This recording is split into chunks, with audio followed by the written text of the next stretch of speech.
Greetings, and once again, welcome to I've Got Your Six from CopBLue.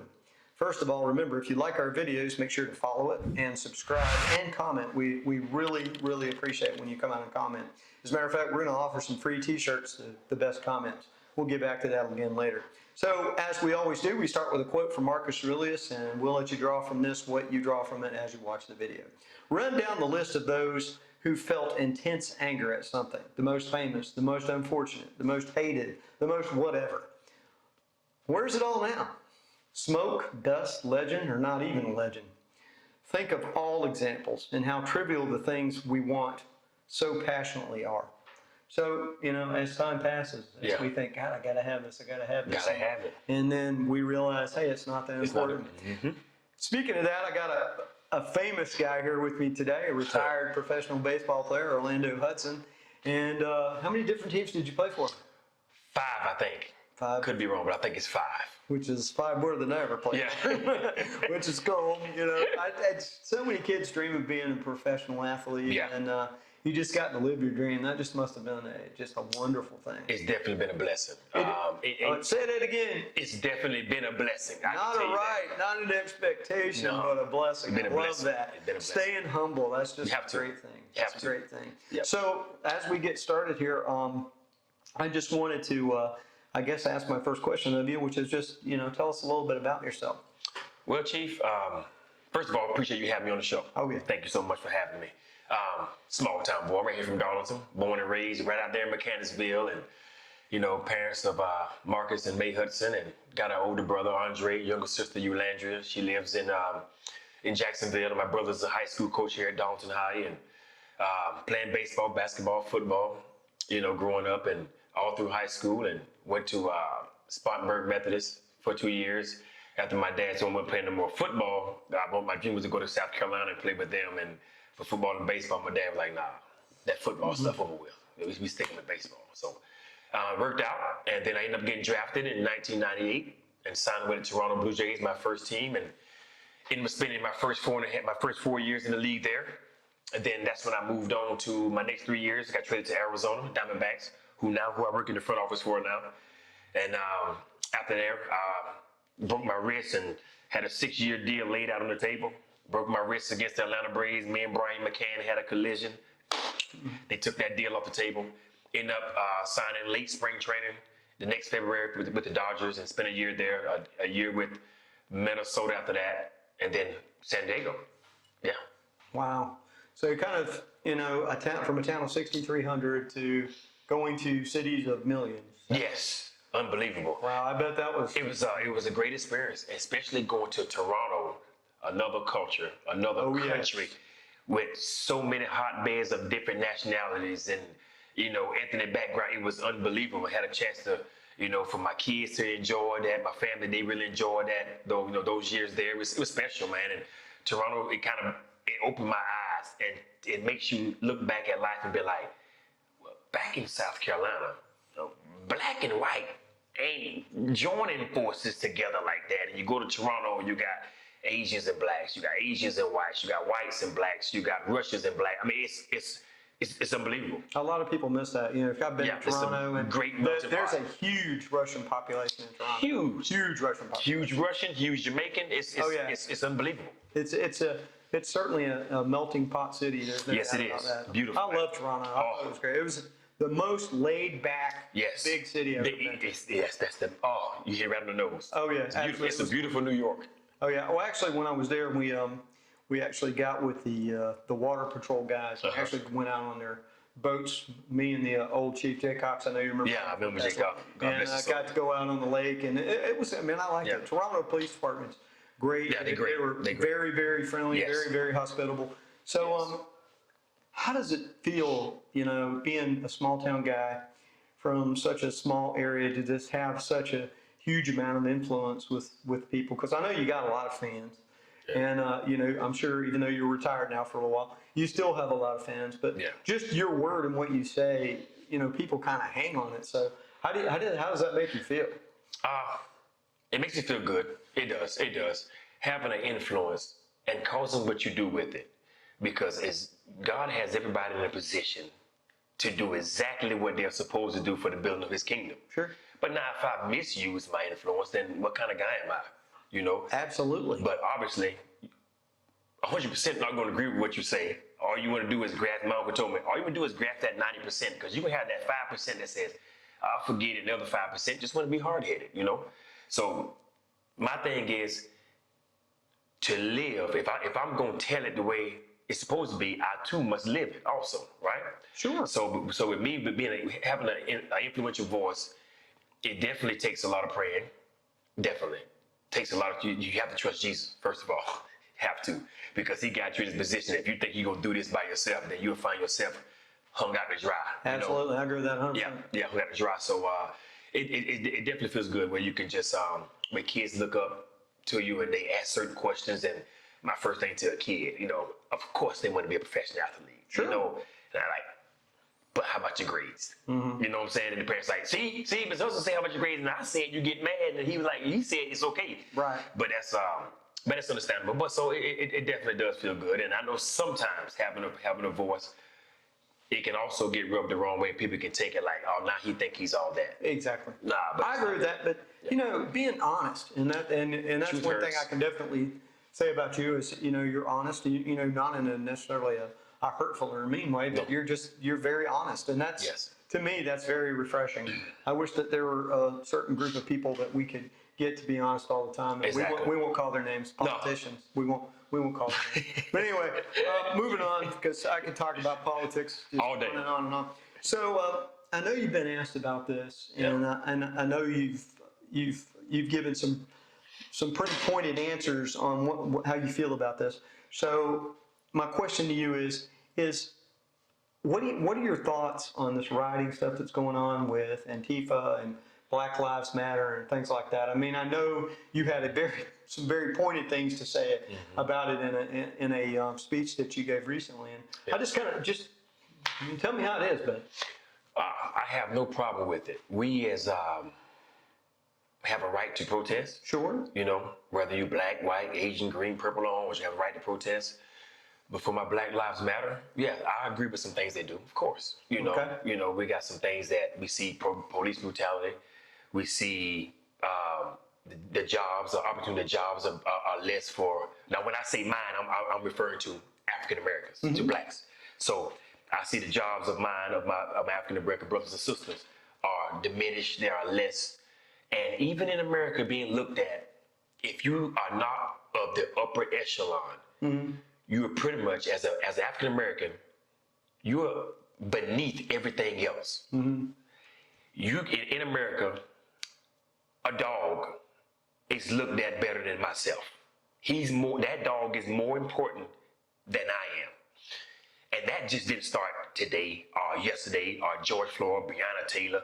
That just didn't start Rodney King. That started back when we were brought over to the ship for slavery. And ever since then, those laws haven't changed. The name changed. Went from slavery to Jim Crow to, systemic slavery now that we have. But the laws really haven't changed. So when Black Lives Matter, when we protest, I know some people watch and say, why are they rioting? Because we have a lot to protest for. Now, don't get me wrong. We have our own inside issues with black on black crime. Don't get me wrong. But from day one, it was not black on black crime. Because we were shackled like animals, taught you should never learn how to read, stay in a shack and watch the master and his family eat the good food. Y'all crop it, plant my field, crop my field, cook my food, you guys get the scraps. Think about it. We go to a nice restaurant now, Chief, and you and I sitting there eating. We tell the owner of the restaurant, man, this food tastes good.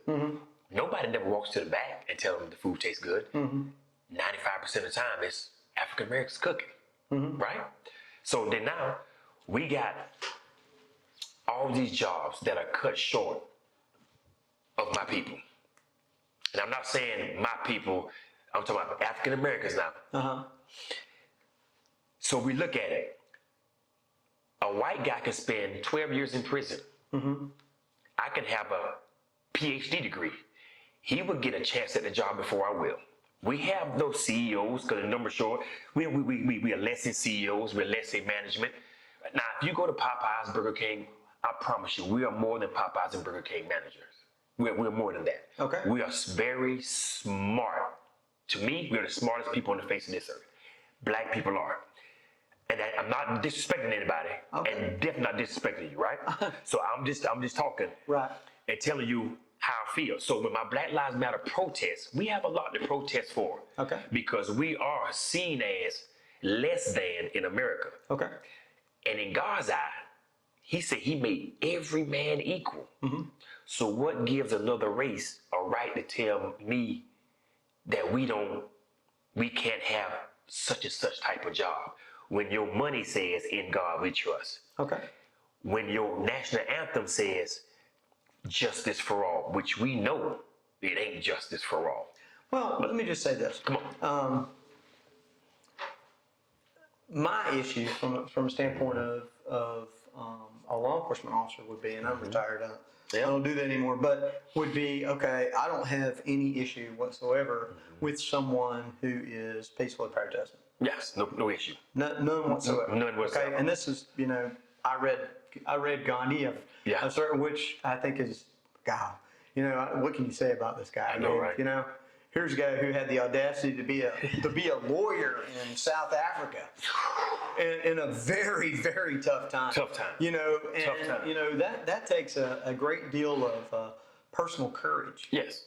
To do that, and certainly there have been civil rights leaders that have had a great deal of effect on changing things in a positive way. Mm-hmm. Absolutely. And a lot of other folks that are unmentioned besides, Martin Luther King's really the one that we look to the most in America. Medgar Evers. Yeah, exactly. There's some. I actually wrote a paper on Medgar Evers when I was in college, and I didn't know who he was. I didn't have any idea who he was until I wrote that paper. I didn't know. Well, see, I'm glad you said that because Black history isn't taught in school the way it should be taught. Black history is America. This is the country we built. Mm-hmm. It's the country we built now. So when I say you, I'm talking about white America. Right. No disrespect. So white America comes to America, take it from the natives, kill them off, run them off, go get Africans, bring us here to build the country, and then we wonder why America can't prosper.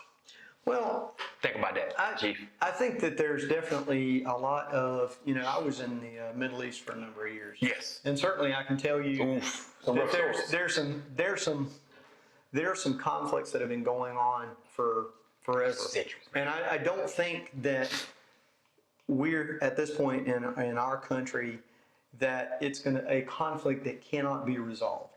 Mm-hmm. I don't. And I think that the more mature our country gets, if you will, because that's what we are, is we started as a child in 1700s and became more adult, and hopefully we're getting to be more adult as we go. That's what we hope. But, what we want to do is work towards a unification. Okay, and that's protesting. And I don't have a problem with people going out and holding up a sign saying, hey, this is not fair. What I do have an issue with is people burning stuff down. No, I don't like that either. I don't like that. And the thing is, too, it's indiscriminate. Because, that there's a firefighter, I cannot remember what town this guy was from, but he had a little bar and grill that he had taken his life savings and built. And he's an African-American guy. He was a retired firefighter. And he put all of his money into this. And these protesters burn it down. They didn't have any idea who owned that. Exactly. I don't like that. So what's your spin on that? I don't like that. I don't like the burning stuff down. You tearing up your neighborhoods and where you can get your medicine from, Exactly. That's gone now, So I don't like that. The neighborhood store, you burn it down. I mean, where you can get your little ins and outs, pretty much that neighborhood, the guy that owned the store pretty much took care of you. Like, hey, keep the tab. Don't worry about it. I got your tab. Don't worry, you don't have the money today, pay me next week. There's a lot of that going in, especially in a good neighborhood store. Sure. There's a lot of that goes on. So I definitely don't like to burn it down before the protesting, quiet, and letting everybody know the injustice, how the criminal system works, how it is against us. I don't mind that at all. But we all, every last one of us, have to take action. Now, it'll sound good. When blacks protesting, it's fine. But when we have more of our white brothers and sisters marching with us and speaking up, that speaks volume. Well, that's the thing too, is, you know, a lot of these protests that you see they're not just black folks. No, it's not protesting. There's a lot of different kinds of folks. It is. And my issue is, once again, I have no issue with, hey, I'm holding my hand up and I'm saying, let's change this. Yes. I don't see it benefiting anyone for, you know, people getting hurt, property being lost, so on and so forth. Yeah. So I think we can totally agree on that. Totally. So let me ask you this. So what do you think we can do moving forward to unify not only between the police and our community, but our government in general and people? Because, hey, let's be honest. I mean, the thing is, you know, it's a bigger issue. It's a bigger issue, and we know that, right? So we know, I'm not gonna repeat myself, I said earlier, but we know the laws are against me. I'm just saying the laws are against me, right? And it's government. You know, it's the government. The Constitution was written years ago. It's not gonna change. So how can we come together? That's my whole thing. Because I don't, honestly and truly don't think that government is going to, you know, find a way, for all of us to get along. Because I truly think sometimes that it's a lot easier to lead folks that are in chaos than it is to lead people who are unified. I mean, because honestly, people who are unified, they're thinking. They're thinking. People who are in chaos, they're not thinking. Well, you know, it's like a baseball team. You know,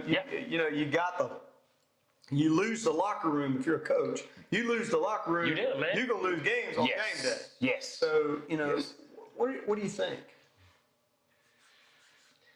I want you to hear me when I say this, Chief. Sure. With all going on right now, and we just had another nasty killing yesterday in Louisiana. Okay, well, I hadn't heard about it yet. Oh my goodness, man. It was awful. Another police, black guy, I didn't want to talk about it, it was just awful. We would like to be heard. I know we would like to stand in the White House, in the Senate, at the meetings, on CNN, on ABC, on Fox News, and just hear us. Hear the cries ever since grandma and them was coming on, right? Just hear us out. We want to be heard. So a lot of our issues are going unheard. So when we protest, we can scream at the top of our lungs, but they're not hearing us. So in the government, if they can let 10, 15, 20 at a time, I don't care. Our voices need to be heard. Our concerns need to be heard. Well, I'm gonna say this about that. Okay, the thing is just like in any place, be it Darlington or the state senate or in Congress or whatever. You know, like-minded people have to get out and vote and have their voice heard. Yep. And that's the thing right there. If you don't vote, you can't complain. That's true. So, you know, if you want your voice heard, you know, if you don't like what that person is in office is doing, change them. Change them. Be it whether it's a sheriff or a mayor or a senator or whoever. Yep. And that's the thing. And I think what a lot of times our politicians forget is that you're not there for you. No. You're there for us. Exactly. And, you know, which is going to lead me to my last question, which is the defunding of police.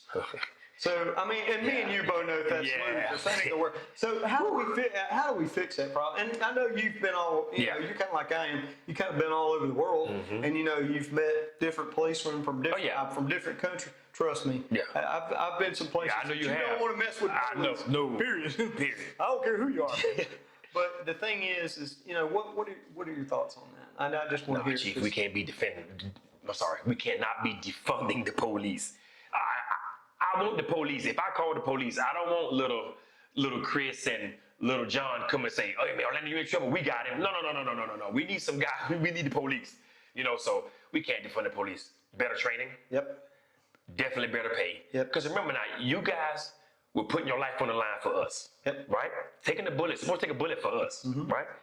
So defunding you guys, they're like, well, if they defunded and they steady cutting our pay, why am I out here protecting and to protect and serve? Right.